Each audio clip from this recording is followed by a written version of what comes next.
Welcome to Azeroth United, a weekly podcast about World of Warcraft. My name is Denethar, and I am your host.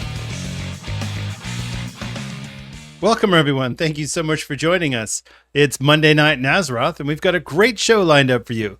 We're going to be talking about the new Manaforge Omega raid, the 8-boss final raid of the War Within, as well as the Race to World First and some of the coverage that is popping up around said event. So, it should be a pretty interesting episode, and I love the Race to World First, and this raid looks pretty good. So, pull up a chair, sit back, relax, and enjoy.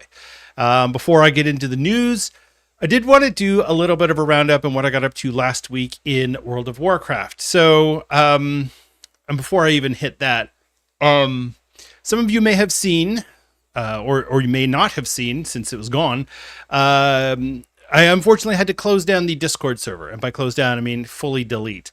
There was some issues with my account, and I had some things that came up that I could not resolve quickly. And so rather than try and figure it out and risk issues expanding, I took the unfortunate step of deleting the Discord server.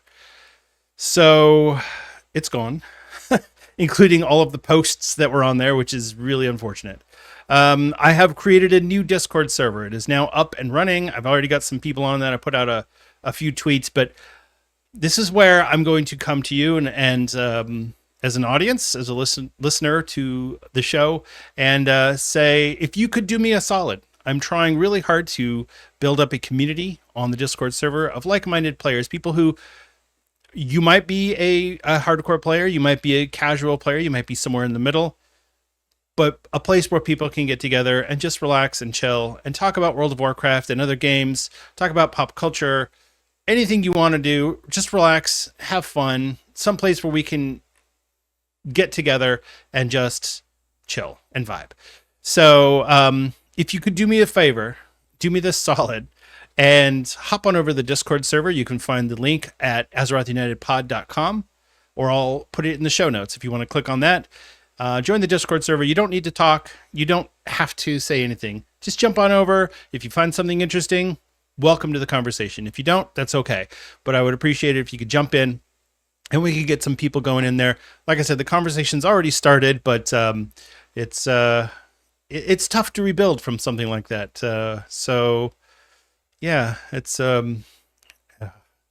It's not something that I want to have to go through ever again, because that was it felt awful in my stomach, that feeling of, oh God, I have to do this now, and I really didn't want to do it, but it was a necessary evil that I had to perpetrate upon myself. So I would, like I said, I would appreciate it. I don't ask you for a lot of things as fans of the show, but I will ask you this: if you could do me that favor, jump onto the Discord, say hi if you want, or don't, but it would really mean a lot to me if you could jump over there and join in with our community that we're trying to build there. So, all right, that's enough of that spiel. I hate begging people to do things. You see YouTubers all the time. Oh, please join my Patreon. It'll really help me out. Yeah, you know what? That'd be great. But I'm not going to get on here and every week in and week out and beg you to join the Discord or join the Patreon or whatever. If you want to, great. If you don't, that's cool. But this week, this episode, I am begging. If you guys could jump on over, I'd really appreciate it. Thank you. As far as the game stuff goes, and this is it was a terrible week for me. I lost the Discord server, and I also made the unfortunate decision to step aside on my raiding spot in Classic Anniversary. So I will not be continuing on with the guild. And it happened right after I got the Barbara the Sand Reaver. So, yeah, that's unfortunate from Pancras. But sorry for taking loot and then leaving. But I haven't left the guild. I'm just a bench raider for now.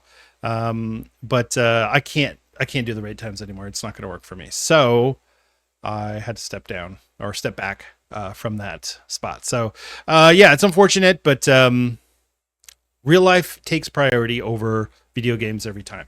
So, it's like I said, it was a hell of a week, and I'd like to not have another week like this. If I could, please, Alun, if you don't mind giving me a little bit of a blessing, that would be awesome.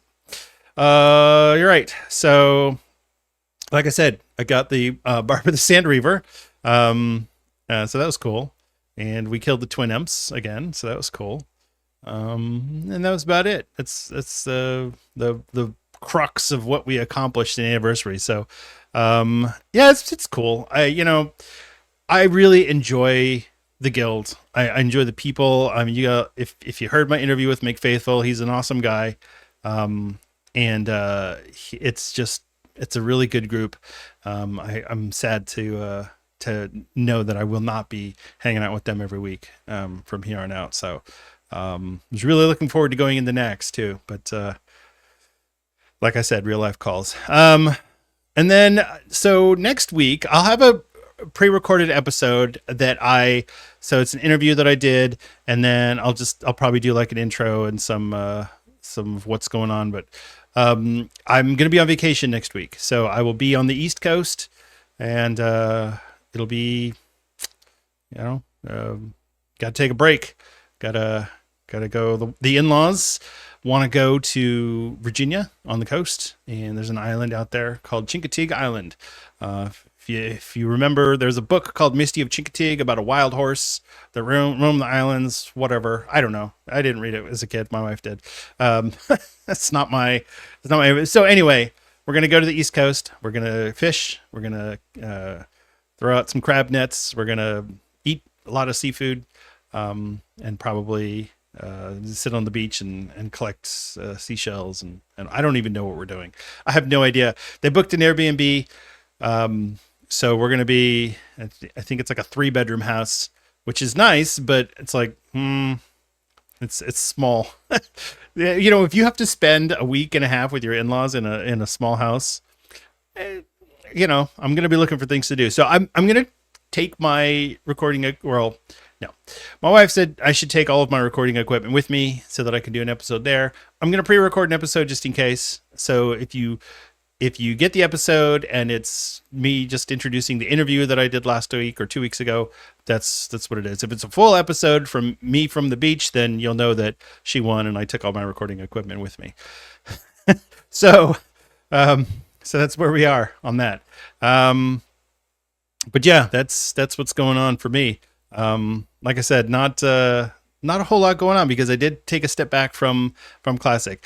I am really enjoying the new content in patch 11.2. It's really simple stuff. I did the storyline on both of my accounts so that it's air quote done. And I've got my Rishi Wraps cloaks or Reshi Wraps. Wait, was it Reshi or Rishi? Now I'm confused. Somebody was saying Rishi. Somebody else was saying Reshi. Whatever. The Rishi Wraps. So it's been really fun. And I'll tell you, so now that it's out, and I did talk about this a few episodes ago, but I have not wanted to spoil it again. But now that it's out and it's been a week, how crazy is it doing all these quests with Xalatath as our quest giver? It's kind of odd. The whole My Champion thing is it's a little disturbing. It's like, wow, you're a master manipulator, aren't you? Yeah, it's fun though. I'm enjoying the content. It's good stuff, but it is a little weird. And I'm really wondering where we're going to end up at the end of this. I'm really excited about the reveal that's coming at Gamescom for the next expansion of Midnight. So we'll see where that goes. Anyway, and that's it. That's all I got. So let's move on to the news, and then we will jump into Manaforge Omega.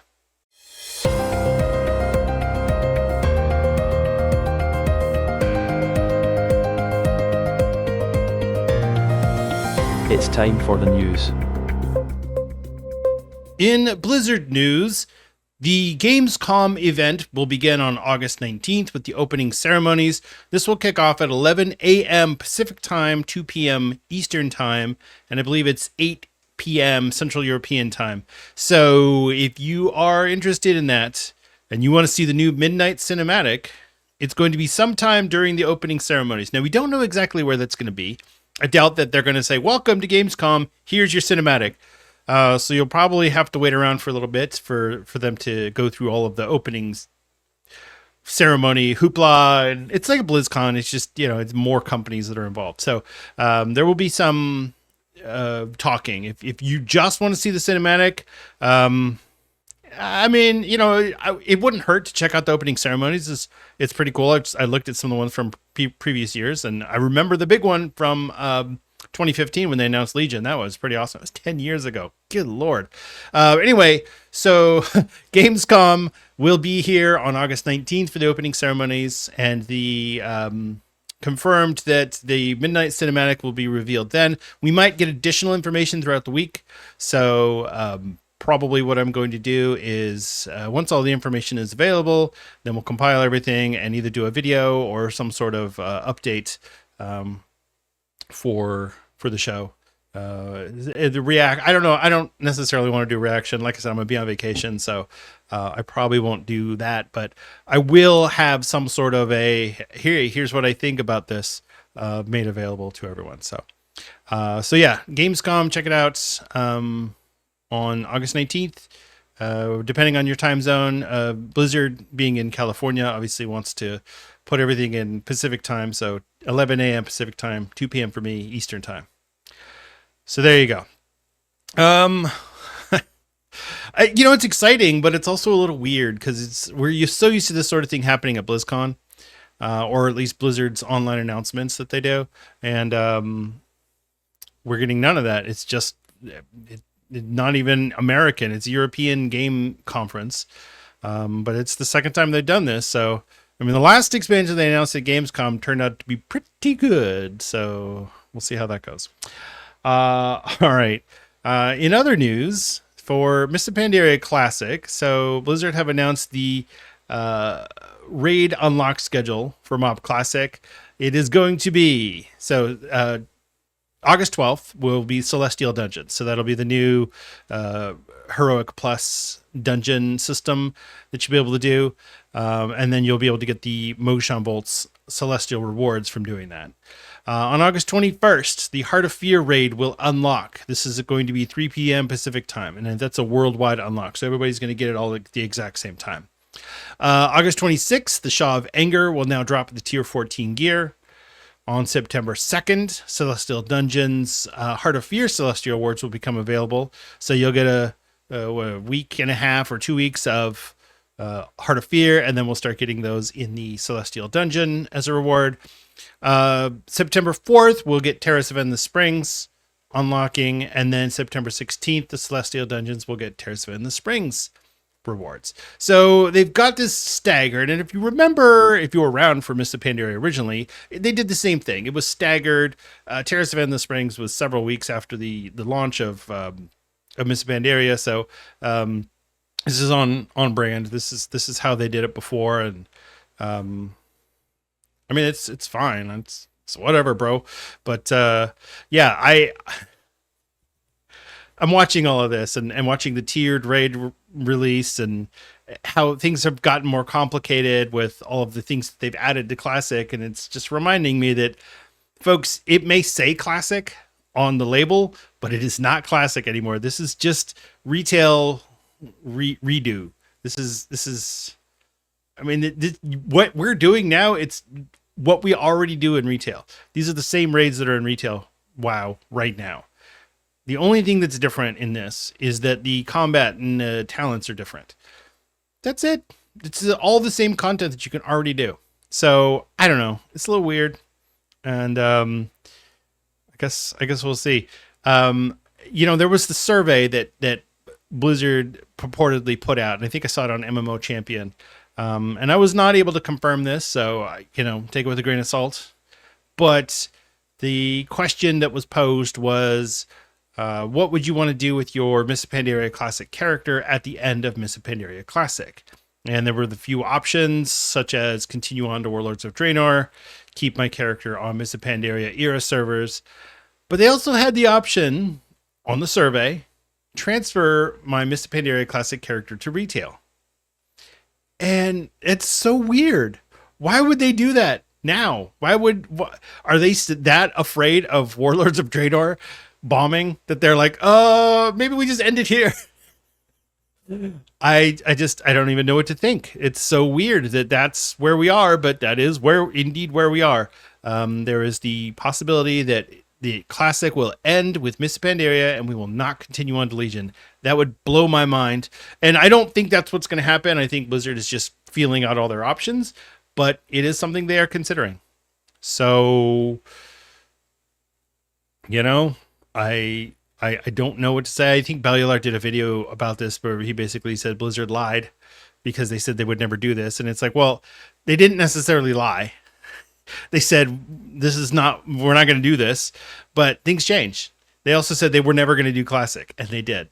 So, I mean, you remember, you think you do, but you don't. You remember that? Yeah. Okay. Just asking for a friend. So yeah, I don't know. Anyway, here's the raid unlock schedule. If you're interested in that, if you are like, hey, I want to go do Mists of Pandaria Classic, but I just want to wait for the Throne of Thunder. Yeah, probably a good 4 months at least before you get Throne of Thunder. I'm just saying. Yeah, there you go.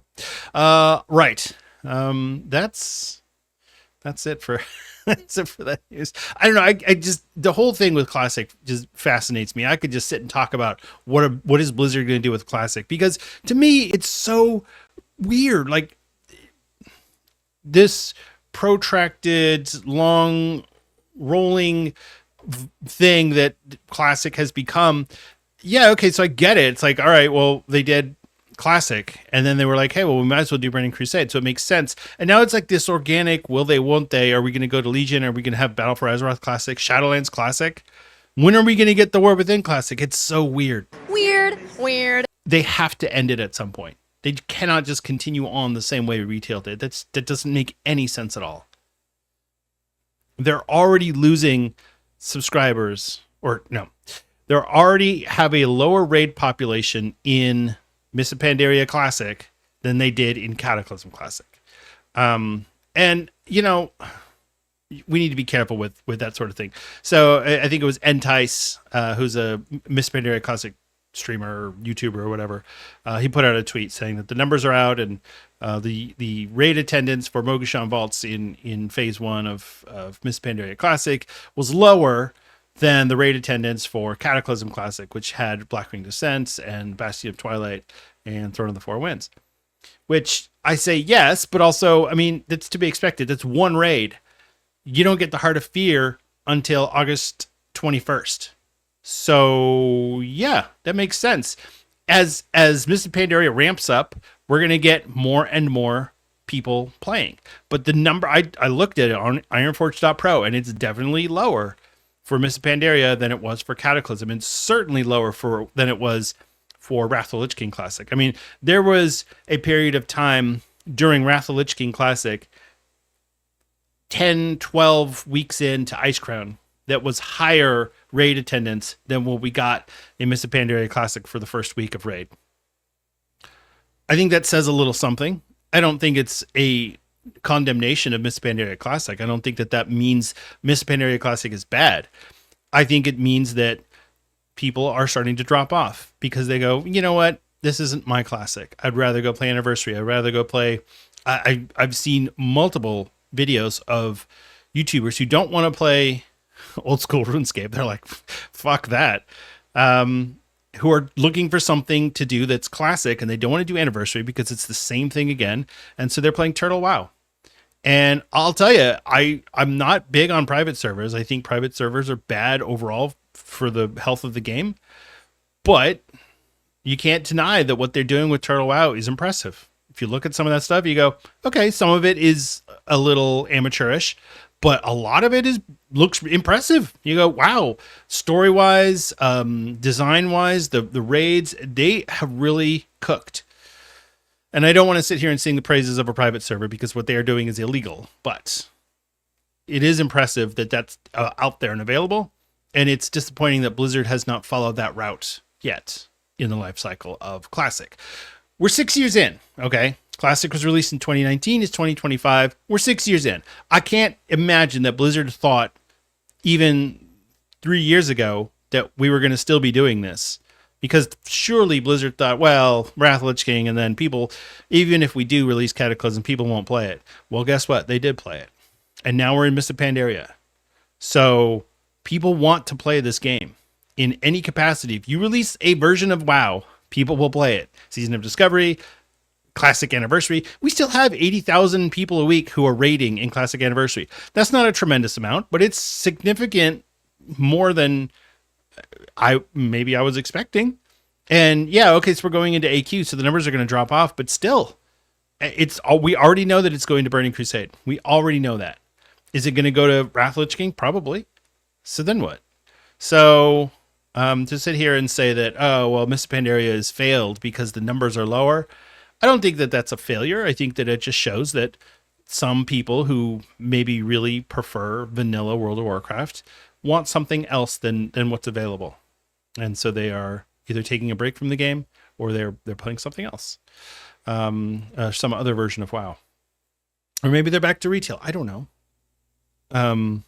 But I do think that what happens over the next 2 years for World of Warcraft, just in general, is going to be really telling for the future of Classic, for the future of the game in general. I mean, we've got the World Soul Saga. We're almost a third of the way through it. You know, we just got our third patch of the War Within. And so that's, you know, three expansions, 3 patches per expansion. We're getting through it. So what is Classic going to look like in 2 years? Are we going to be at Legion? Or planning for Legion? Or are we going to be talking about Classic Plus? I don't know. I guess we'll see. All right. That's enough of that. Speaking of... So the other thing that I wanted to bring up, and this was ridiculous. So somebody screwed up, and I don't know how this happened. Somebody screwed up, and they accidentally put out the pre-orders for Midnight, the new expansion, onto the launcher or the store, I guess, for the store. And it's not with the fully graphic and everything. And this is just with text explaining what's available. So, if in case you were wondering, yes, Blizzard is doing early access again. That was the big question that I had. And then the other thing is we're going to get housing early access for all versions of pre-order. So if you just pre-order the base version, which is $50, you will get housing early access. If you wait and you buy the game when it comes out, the day it comes out, and you don't pre-order, then obviously you're not going to get housing early access because the game is now live. So there's no more early access. So if you buy the game before it's launched, if you just give Blizzard your money in advance, you'll get housing. Now, when that will be, we don't know. And this was taken off very quickly. So obviously that's not what Blizzard wanted to have out there yet. But we do have at least an idea of, okay, well, we're going to get housing, early access. Will it be with the pre-patch? Will it be with patch 11.2.7? We don't know. We'll find out. But it is early access for housing. The other thing is we're going to get Traders Tenders. So 500 Traders Tenders for the base version, which is, like I said, $50. For the middle version, which is the worst value possible, don't ever get the middle version, the heroic version. It's a complete waste of money. This is $70. You need 1,000 Traders Tenders and early access for housing. Then there's the Epic Edition, which is the $90 one. This is the one that has early access for Midnight, probably 3 or 4 days, just like the War Within early access was. 2,000 Traders Tenders, a month of game time, and a Midnight housing bundle. Now, this is a really interesting part. So there's some of the things that we're going to be able to get in this Midnight housing bundle. Light Infused Rotunda, which is a light forged gazebo. The Void Corrupted Rotunda, which is a Void themed gazebo. The Light Infused Fountain, the Void Corrupted Fountain. Okay, so I'm sensing a theme here. And then we have 4 portraits. The Ilaria portrait, called the Ranger General. Now, Ilaria is not the Ranger General. That was Sylvanas. So I'm curious to see if she goes back to Silvermoon and they're like, you know what? Why don't you just take that position because it's available? Then there's the Turalian portrait, which is the High Exarch, which, of course, there's the Arator portrait, which is the Redeemer. And then there's the Xalatath portrait, the Harbinger. So all you Xalatath lovers out there can get your Xalatath portrait in your house. Congratulations. I think it's going to be her face, not her feet. So, you know, try and hide your disappointment. Weirdos. Look, I did that whole Dimensius bit, and I had the line a few weeks ago, and I had the line in there that both Xalatath and the Silver Surfer don't wear shoes so you can see their toes, right? And people called me out on that. And they're like, what's with the foot fetish thing? And it's like, that's just, I'm stating facts. So anyway, if you didn't hear that, I think it was 2 episodes ago, but yeah. It's pretty funny. So anyway, so this is out there. Oh, and the Epic Edition, I don't know if I said this, but it's 2,000 traders tender. So, it's the same thing. You get pets and mounts, and you get beta access for midnight, which is cool. But the 30 days game time, which is a $15 value, means that the Epic Edition for $5 more, basically, because you're getting 30 days of game time, you also get early access to midnight. So, I mean, it is what it is, and you can feel however you want to feel about the early access. I think it's fine. I don't really care, because it didn't really give any advantage one way or the other, or a disadvantage. I don't think it gave a disadvantage to people who started playing in the beginning. What it did do is spread the user base out over a longer period of time, and so there wasn't this big event of the expansion launching. It was kind of like this is expansion launch week, where some people will start here and some people will start there, and so whatever. All right. I think that's it for the news. Let's move on to this week in World of Warcraft. All right, so this is the War Within Season 3, Week 2. I'm still not sure about the affixes for the week, and I think anybody who's put out a guess, it's just a guess, or maybe making an assumption. We don't know yet. But all of the Mythic Plus dungeons will be available, as well as the Tazavesh Mega Dungeon Wings will be available. So it'll be available in Heroic. The Wings will be available in Heroic and Mythic Plus, and then the Mega Dungeon will be available in Mythic 0. Just as a refresher, the dungeons are Ecodome Aldani, which is the new dungeon, Dawnbreaker, Arakara, City of Echoes, Operation Floodgate, Priory of the Sacred Flame. Those are all of the War Within dungeons. And then there's Halls of Atonement from Shadowlands, and then Tazavesh, Streets of Wonder, and Soleil's Gambit, also from Shadowlands. So those are your 8 the 8 dungeons for the War Within Season 3. And yeah, so everything should be available this week. The only things that are not going to be available this week are the Raid Finder Wing 2 and 3 and Story Mode Raid. Those will come in future weeks. But everything else for the War Within Season 3 should be available starting this week. A couple things that I wanted to mention about this, though, is one, if you are unsure about the item level upgrade changes, to make it clear, we are getting a substantial jump in item level, more so than we got the last season. I believe it's 46 item levels or 45 item levels. It's 45 item levels difference from Season 2 to Season 3, which means that if you have, say, a piece of champion gear in Season 2, it was item level 636. Now that same piece of champion gear, which is champion 1 out of 8, is 681. So that's a big jump. So your gear is going, as I'm sure you've noticed in doing heroics, your gear is a little bit weaker than maybe you were expecting it to be. Especially if you don't have myth track gear, if you've got champion and hero track gear from Season 2, yeah, it's going to be rough. You're finding yourself in the 640, 650 range, and you have people that are running around getting 680 gear. It's just weird. So yeah, keep that in mind as you're going through things. Your Mythic Plus Keystone breakpoints, okay? And this is something that I've pointed out before, but to me, it's really interesting the way that Blizzard has broken this up. If you do Mythic Plus Keystones 2 through 5, 2, 3, 4, and 5, you get the exact same rewards, just you're going to get a slightly higher item level of your loot, but it's the same track, right? So your dungeon loot will be champion track, your vault loot will be hero track, and then your crests will be ruined.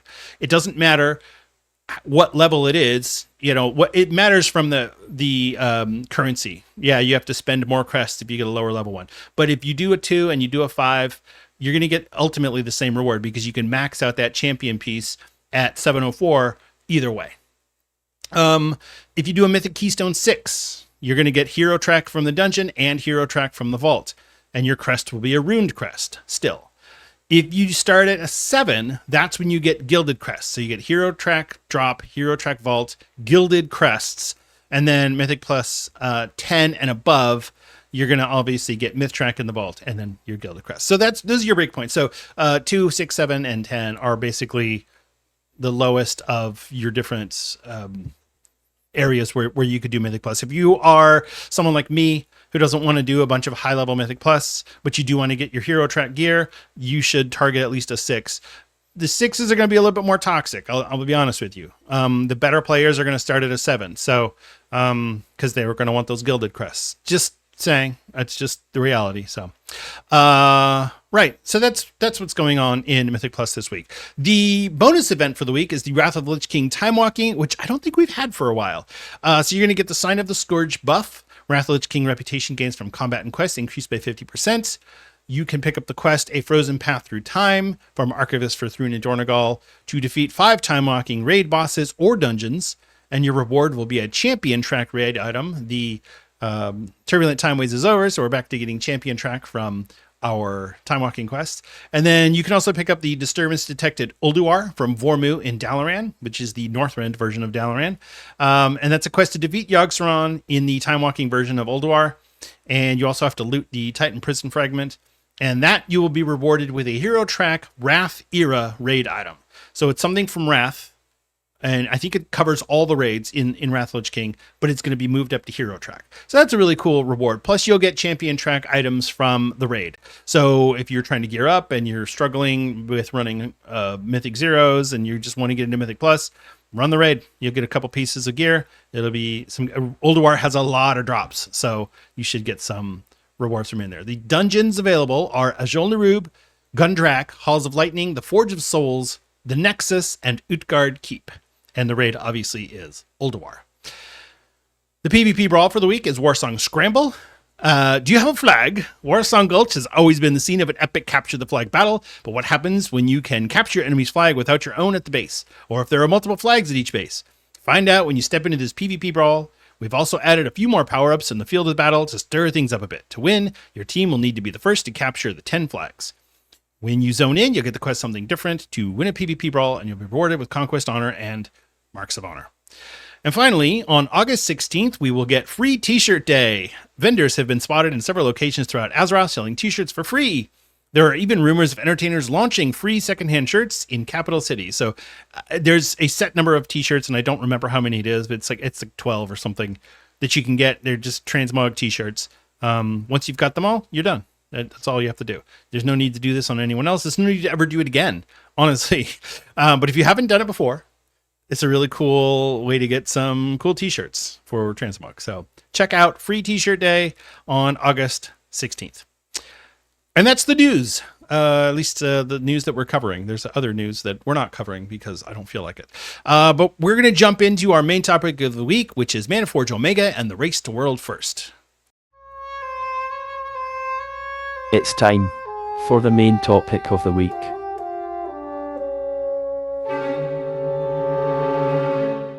This week, we'll see the launch of Manaforge Omega, the final raid in the War Within.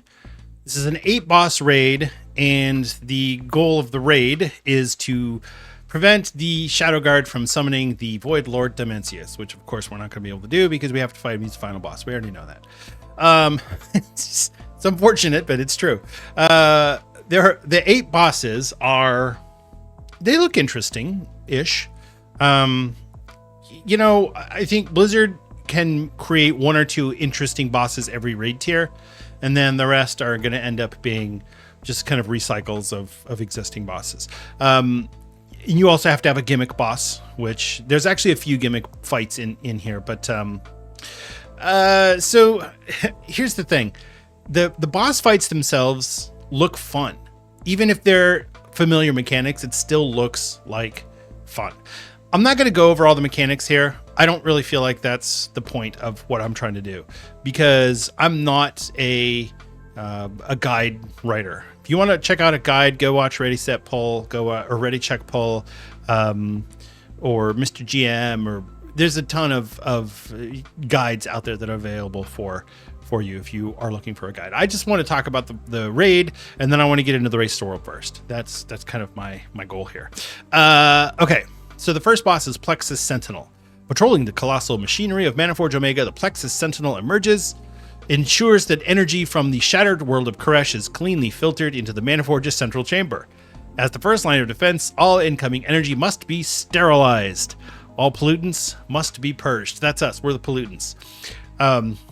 So that's why we have our cloaks. So you put on your Rishi Wrap cloak, and I guess you have to use the on action item button every time he does a certain ability to turn you into the phase diving, whatever, and then you can survive because now you're energy, so you're good, and then we switch back and whatever.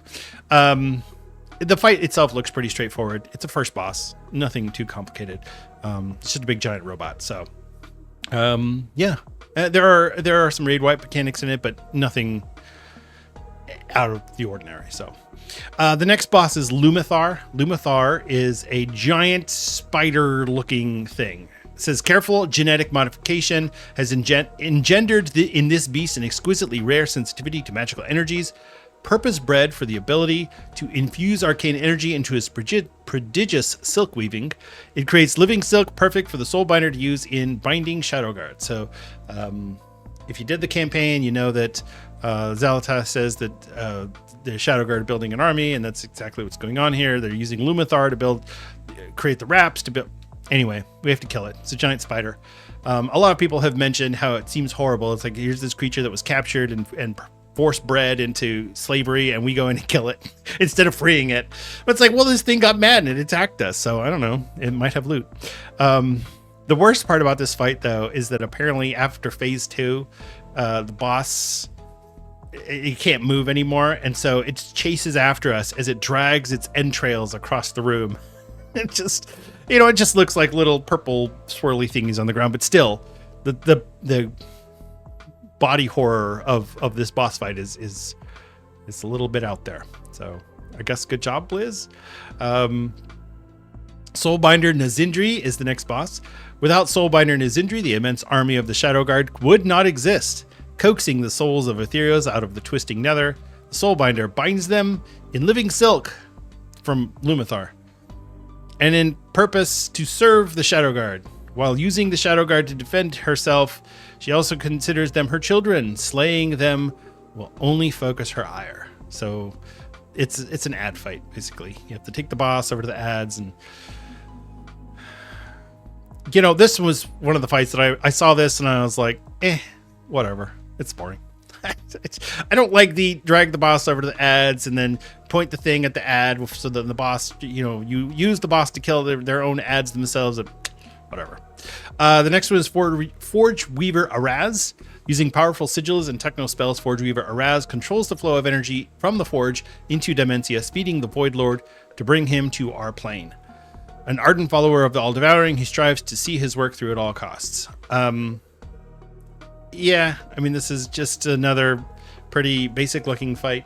And I gotta say that, the middle sections is usually where you lose me on some of these raids. I'm like, the first couple bosses are like, oh, that's cool, it's interesting. The middle bosses are just meat sacks, loot bags, loot pinatas. So the next one, though, is interesting. The Soul Hunters. So this is a council fight. So it says, Adara's now a demon hunter brimming with barely contained abyssal power, seeks to devour the void energy surrounding Manaforge Omega. His deadly allies, Alyssa Darksorrow and Valerian Bloodwrath, have joined Adaris in pursuit of larger prey. Together, they will destroy all who oppose them, leaving nothing but chaos in their wake. So this one actually looks really interesting. This is where people are coming up with the idea of a third demon hunter spec, which is like a void demon hunter spec. I don't know if that's the case. It's certainly one of the 3 demon hunters has a void demon hunter spec and uses void demon hunter abilities. The other 2 are pretty basic vengeance and havoc demon hunters. So nothing special there. And it's a council fight. So you got to keep their health all the same. You've got to they're going to use all the familiar demon hunter abilities, just more powerful, the hunt and fell rush and devastation and whatever. So it's a council fight. So, but this one's optional in that if you don't do this fight, you can still kill the last boss. It's not optional in that it's not in a side room or something. You just have to walk right past them, so they're right there. But technically, it's not required to kill the last boss. But Blizzard did confirm that it is required to be part of the Hall of Fame. So if you don't do this boss and you kill the last boss, you won't be in the Hall of Fame. So I'm assuming that all the Race to World First guilds are going to want to kill this boss. Otherwise, it's going to be really weird when you won the Race to World First, but you're not in the Hall of Fame. So, yeah. The next one is Fractalus. An elemental born of the crags and dunes surrounding the Manaforge, Fractalus guards his domain by harnessing the power of the biting sands and hardening glass of the inhospitable wastes. So everyone's calling this the Tetris boss or the Weak Aura boss. Either way, yeah, fine. But basically, it's like he's going to create these walls, and you have to position them in certain locations, and then the walls are going to stack, and the more walls there are, the longer the laser beam is, and if the laser beam touches the boss, you lose. So you could burn down the walls, but you have to put them in the correct order so that it does it. There's going to be a correct order to do it in, and there's going to be a weak aura for it. So I don't know. I like the idea though. The idea of this boss is really cool. And this is, I think, probably where Blizzard is frustrated with the whole idea of they can't make anything interesting without having it just be a weak aura fight. So, I don't know. I guess we'll see. The next one is Nexus King Saladar. Once the ruler of Koresh and sworn to defeat Dimensius, Nexus King Saladar reveals that he formed a pact with the very being that shattered his homeworld. Atop his royal Voidwing, Saladar commands the Shadow Guard to ensure the return of his master, Dimensius.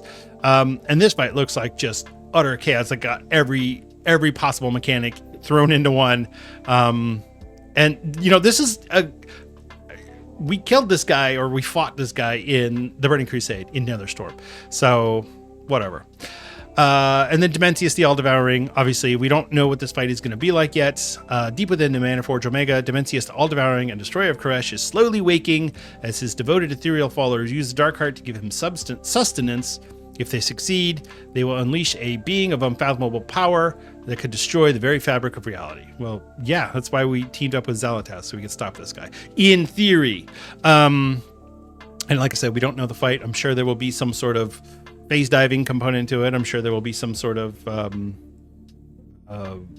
skywriting component or something. I mean, there's going to be a thing that we'll have to do.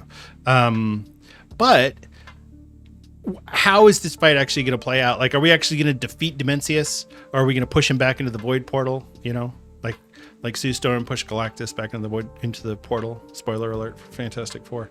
I don't know. I'm curious to see what ends up happening with this fight. So obviously we're going to know pretty early on, because as soon as the servers come up on Tuesday, the people will run it on normal, and then we'll have not just the cinematic, but also the strats for the fight. So we will have that pretty quickly on in Tuesday afternoon. So yeah, by the time you listen to this, you'll probably already have some idea of what's going on with that fight. So anyway, those are the fights. That's the final raid of the War Within. Now, I did want to point out that, and I mentioned this in Dragonflight, that the number of raid bosses has been going down each expansion. Shadowlands had 31, or was it 33? It had more bosses. I believe Dragonflight had 25. The War Within has 24, because it's been 8 bosses per. That's a low number. It's really low. But I think that some of these raids with 12, 13, 14 bosses, they start to get a little long. And I mentioned the middle bosses being just basically meat sacks with loot. And that's how I feel, except that now you've got 6 bosses that are like this. I don't think Blizzard could create a 12, 13, 14 boss raid full of interesting bosses every single fight. I just don't think they can do it. It's like not every album of music has all #1 hits. Some of them are just filler songs, and that's okay. Sometimes the filler songs give you it's part of the journey. Sometimes the filler songs are just that, they're just filler, and you're like, wow, that was dumb, that was boring, that was unmemorable. Not every album can be, Revolver from the Beatles. I'm just saying. Or the Black Album from Metallica. Sometimes it's just how it is. So anyway, yeah, we have fewer bosses. and that's okay, and I'm fine with that. So I hope that Blizzard is able to successfully get us out of the War Within at a reasonable time, and we don't end up with this raid being the final raid for 8-9 months. You know, I think Blizzard's plan is to do 6 months for each raid.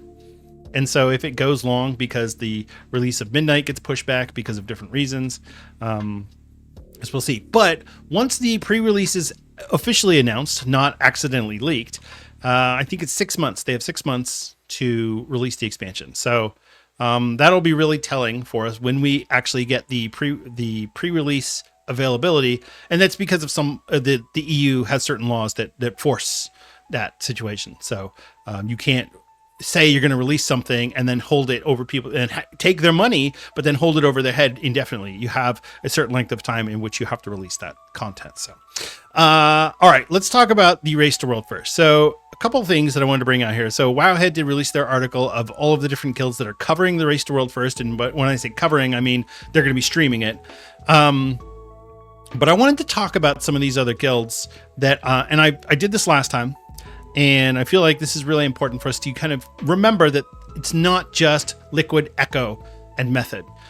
I know Method has been the third horse in this 3-horse race for the last 3 expansions. Like literally every single time there's Method is right at the nipping at the heels. Never a bride, always a bridesmaid, right?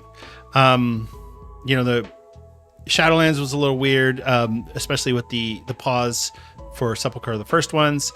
That I think threw off a lot of guilds. But and then there was the whole China debacle in Dragonflight, in which all of the Chinese guilds had to reform as on the Taiwan servers so they could continue playing WoW because WoW in China went away. And now all those guilds have to reform in the War Within back on the China servers. So there's a whole bunch of things that went on that were kind of weird during the last few expansions. But I think things are pretty well set. First of all, China or NetEase is still offering a bounty, and now it's for a top 3 finish. So last tier, Liberation of Undermine, Hot Pot Heroes, which is a Chinese guild on Scarlet Crusade, finished 4th.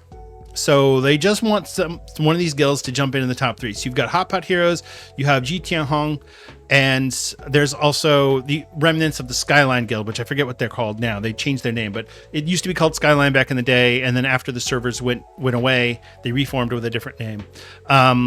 Anyway, so those are like the top 3 Chinese guilds, and they're all going to be streaming in Chinese. So I'm assuming it's going to be in Chinese. I don't know. Maybe they'll be speaking English in parts of it, so you'll be able to understand. But regardless, if you want to watch the English streams, so you've got obviously your American guilds, you've got Liquid, and you've got Instant Dollars. These are both the American guilds that are going to be doing the streaming for the Race to World first. It's really not a lot else other than that. And as far as America goes, there is an Australian guild, which is honestly, they're on the Frostmourne server. But I think they finished like 16th last year, so they are going to be streaming. But I think they do like 20 hours a week, which is not a lot for a Race to World first guild. I mean, these people are doing 6-8 hour raid days on practice weeks every day. So yeah, there's a lot of raiding, and so 20 hours a week is not a lot. So it's not surprising that they didn't get a top 10 finish, but it's still impressive what they were able to do.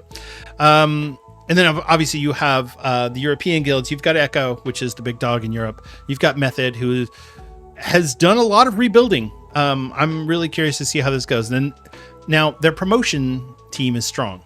I'll give them that. I don't know if they are actually any better or if they just are talking a good talk, but regardless, they look impressive from their tweets and what's been going on there. So, and then you have Fat Shark Yes, which is the other big time European guild that usually finishes somewhere in the top 10.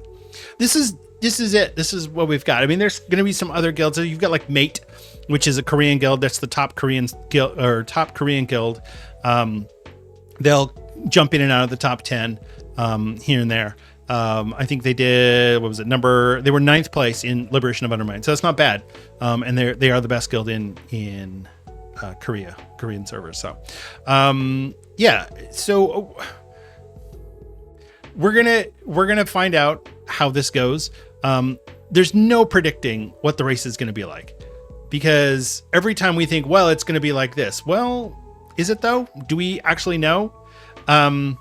So the last six raids. Okay. I have this written down. I don't have anything more than that. I just have the last 6. So Chrome Keem Gallywix, which was released on March 4th, was killed by Liquid on March 16th. Okay. Now, people complained that, oh, Gallywix was so easy. He was easy because the fight was not, I mean, it's hard. The fight itself is hard, but it's not so complex that you're reliant on these crazy RNG pulls, right? Like Queen Ansurek. But from raid release to Gallywix kill was 12 days. It was 11 days, but they killed him at 12:21 a.m. So technically it was on the next day. Same thing with Queen Ansurek, released on September 17th, 2024, killed on September 29th. 404 pulls for Ansurek. That's a lot. That's a lot. That was a crazy RNG fight, but same thing, 12 days. Farak the Blazing from Amir Jasil, released on November 14th, 2023, killed by Echo on 11/26, 2023, at 340 pulls. So again, 12 days. And then you have Aberrus, the Shadow Crucible, and this is the weird kind of odd one. Sarkareth was released on May 9th. Sarkareth was killed on the 15th, which is 6 days, less than a week. They killed him on the first reset, 114 pulls. So Sarkareth was easy, and the raid was easy. People just steamrolled it. And I think a lot of that was because that was the first time we had the upgradable gear, the new upgrade system that we have. And the gear was just too good. And so that's why Blizzard has kind of adjusted things a little bit since then. But that was definitely the anomaly. Vault of the Incarnates, Razageth the Storm Eater, that was released on December 12th, 2022. And Razageth was killed 2 days before Christmas on December 23rd, 2022 by Echo. 263 pulls for Razageth. That was a fun fight. I really liked that one. I didn't do it on Mythic, but Heroic, that was a lot of fun.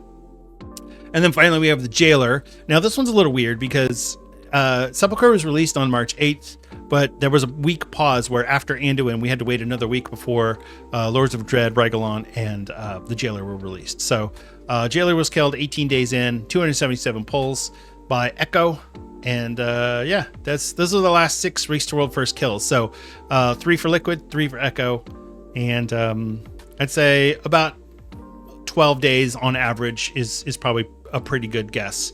I would say expect this to be killed somewhere towards the end of the second reset. So that would be, I wish that I had put my calendar out there. That would be somewhere around the weekend of the 23rd, 24th. Which I'll be on vacation for, but I'll still be checking out the streams when I'm not fishing. So, yeah, that's what we got as far as the Race to World First. So it's pretty exciting. I'm looking forward to it, definitely. I always look forward to the Race to World First, even though that's not something that I personally do, Mythic raiding. I've done Mythic boss attempts, but I've never actually killed a Mythic boss. So, whatever. And that's what you got. So hopefully you enjoy the Race to World First, and check out some of the streams. The casters that they have for the Race to World First are phenomenal. I mean, the people that they have lined up for this look great. So, and from what I've heard, it's actually incredibly difficult to do because you're basically, it's just not like sports where you're like, oh, well, now Otani is up to bat and he's batting 306 and he has 42 home runs. No, it's the same thing. This is another WoW poll. Hey, it's the same group just wiped on the same boss again for the 93rd time. That's tough. It's tough to do, but they managed to do it and they make it really interesting. So definitely check that out and support your favorite team. So there you go. As for me, I don't like to pick a team, but I do feel a little bit of American pride when Liquid wins, but that doesn't mean that's my team. So it's just it's kind of an us versus them, between America and Europe, where they think they're better than us and we think we're better than them. So anyway, there you go. All right. Well, that's going to wrap up our show for today. Thank you so much for listening and for watching. I really do appreciate it. It is always a pleasure and a privilege for me to get on this microphone and speak to you. As I mentioned before, I had to delete the Discord server. So if you somehow missed that in the beginning of the show, I did recreate the Discord server, and I'm trying to get people back onto the Discord so that we can get some conversations going. I definitely have some things that I want to be doing on that server. I've got some plans that I'm working through right now, but I can't implement anything because I'm about to go on vacation. So when I get back at the end of August, we'll have some events going on the server. We'll have some town halls. That was something that I had wanted to do before. And so now that I kind of have an idea, after I did a few more interviews on Discord, I have an idea of how all this works. And so we'll be doing some town halls where we get people on and we can just talk about WoW, talk about the Race to World First, talk about Midnight, whatever you guys want to talk about, Classic Plus. We'll have a few different things that we're going to do. And so I'll schedule those and I'll put those all on the Discord server. So jump on over there, AzerothUnitedPod.com. We'll get you all the links to our Discord, to our Patreon, to pretty much everything that you want. It's all available there. Speaking of Patreon, I did want to take a moment to thank our patrons. These are people who give their IRL money in support of the show. It always makes me feel good to know that people care enough to actually put that effort in, where they go, hey, we're actually going to give you some money here. So I do really appreciate it. So thank you, Judge Omni, Stug Life, Thelial, and Greybeard. I appreciate all of you so much. It really means a lot to me that you guys have been with me for so long. So, and then we got a new free patron this week. We got Camille K. Thank you so much for joining. I really do appreciate it. As I mentioned, you can jump on the Patreon for free. I do updates on there, and as well as the Discord. So however you want to stay in touch, I do appreciate it. So, and that's it. That's gonna wrap up our show. If you want to get a hold of me directly, you can reach me on Twitter or on Blue Sky. I'm at Denethar on both of those platforms, or you can occasionally catch me streaming on Twitch or YouTube. I'm at Denethar01 on both of those platforms. And then the last thing is, if you're not into Patreon and you're not interested in that, but you still want to help out the show, you could consider giving us a 5-star rating and review on Apple Podcasts or Spotify. Apple Podcasts, you can write a review. If you write a review on Apple Podcasts, I can read it on the air. If you do a comment on Spotify, I can also read that on the air. If you want to make me say something ridiculous, go ahead and put it in the comment. That's fine. I'll do it. Or on the Apple Podcast review. Either way, I'm cool with whatever. But I always say this, that to me, engagement is the highest form of currency when you're doing a podcast. Just being able to talk to people who enjoy the show, it really makes me feel good. So, so if you're able to do that and help us out, I would really appreciate it. If you're watching this on YouTube, you can help us out by giving us a like and a subscribe, and maybe even leaving a comment on there as well. That would really help. So, and then that's it. That's our show. So thank you again so much for listening. I really do appreciate it. And remember to be good to each other out there. That's a real life person on the other side of that keyboard. And, you know what? Maybe they don't care about the Race to World First, and you do, and your Team Liquid and their team, I don't give a shit. That's fine. You can just still be nice to them and just smile and be a good friend, or just move on. It's okay. You just don't need to be mean. There's no cause for that. All right. Take care. I love you all, and I'll see you in Azeroth.